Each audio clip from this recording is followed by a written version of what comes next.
New ইয়র্কের state assembly district 87 অর্থাৎ Bronx থেকে আগামী নির্বাচনে অ্যাসেম্বলি সদস্য পদে বাংলাদেশি কমিউনিটি মনোনীত প্রার্থী হিসেবে প্রতিদ্বন্দ্বিতা করছেন বাংলাদেশি আমেরিকান জাকির চৌধুরী সিপিএ। এই নির্বাচনে ডেমোক্রেটিক দলীয় প্রাইমারিতে অংশ নিতে তার আনুষ্ঠানিক ঘোষণা দিতেই 11 জানুয়ারি রোববার আয়োজন করা হয় বিশাল kick off rally.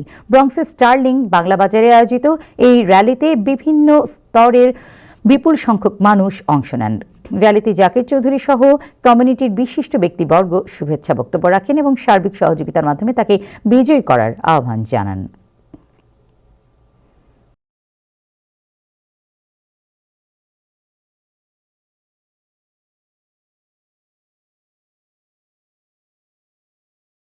Thank you for believing in me.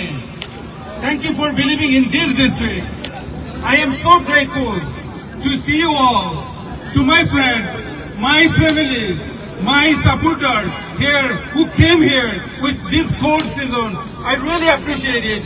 Myself is Zakir Chaudhary, a father, an immigrant, a New York State CPA, a small business owner. I'm running for New York State Assembly District 87 and I'm here in the Bronx proudly announcing that.